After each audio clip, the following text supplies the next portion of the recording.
Vodilna ekipa lige je zadnjo tekmo jeseni igrala v Domžalah, kjer nikoli ni lahko. Prva tekma letos 2-2, na drugi pa je Maribor zmagal vendarle s 3-1 po hudem boju ugnal Domžalčane.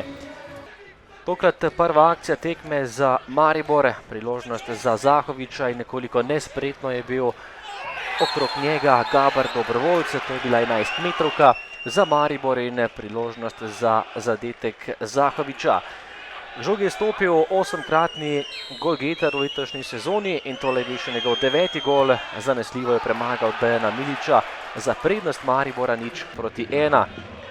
Izjemno uspešno je Zahovič izvedel tole 11-metrovko.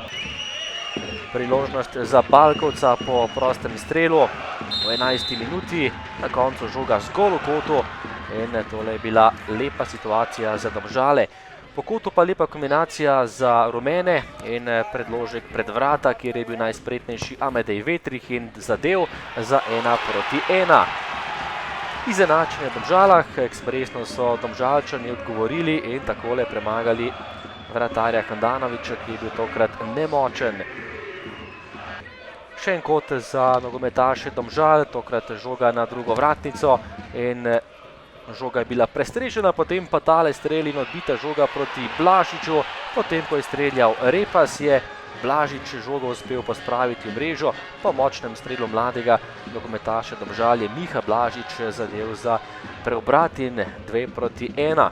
Ampak golov še ni bilo konec, to je bila že akcija iz konca prvega polčasa. Šme je podal, Luka Zahovič pa zabil še svoj 10. gol v letošnjem prvenstvu. Odličen zaključek Zahoviča, ki je s pomočjo prečke zatresel mrežo Dejana Miliča. Polčas 2-2, potem pa drugi del in žoga pred vrata, kjer je bil Matjašič streljal. Z roko je igral Šme in to je bila 11-metrovka za domžalske nogometaše. K žogi je stopil Slobodan Vuk in streljal, ampak izjemna obramba Jasmina Handanoviča, ki je ubranil strel in ohranil svojo mrežo v drugem polčasu nedotaknjeno. Izvrstna obramba izkušenega mariborskega vratarja. Še napad za Domžale, kombinacija domačih in strel Zenija Husmanja. Nova izjemna parada Handanoviča, ki je imel tokrat zelo dober dan. Potem pa že gol za nogometaše Domžal, do žoge je prišel Repas, podal pred vrata, Vuk je stresel prečko, Vetrih pa je žogo pospravil mrežo za 3-2, še drugi gol na tekmi Amedeja Vetriha in Domžalčani so kronali svojo premoč v tem drugem polčasu po golu Vetriha, ki je zadev iz neposredne bližine. Domači so bili izjemno razpoloženi, fantastična akcija Slobodana Vuka in lepo preigravanje. Našel je Majerja, ki je streljal, ampak žoga je bila ustavljena na golovi črti. Defendi je tokrat rešil Handanoviča. Še enkrat Repas za Vuka, ki je zapravil novo čudovito priložnost. In še na koncu akcija Maribora, ki ni bil nevaren v drugem polčasu razen tele akcije.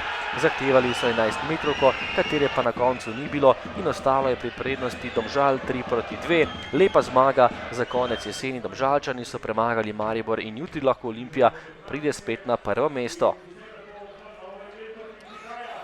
Ja, jaz mislim, da je šlo nekako tekma šla po pričakovanjih, vedeli smo, kdo je na drugi strani. Jaz mislim, da smo se tako kot vse tekme zelo dobro pripravili, nekako udarili tam, kjer je bil Maribor najmočnejši, se pravi v prekinitvah. Mislim, da smo celo tekmo nekako imeli zelo dobro kontrolo.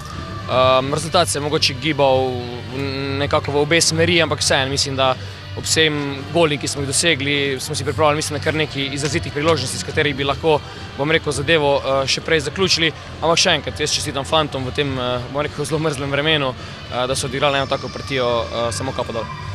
Kaj je šlo narobe, da smo začeli tekmo zelo dobro, zadeli, delali to, kar moramo in potem smo tik predno smo dobili gol, naredili eno neumnost, eno taktično neumnost pri našem avtu.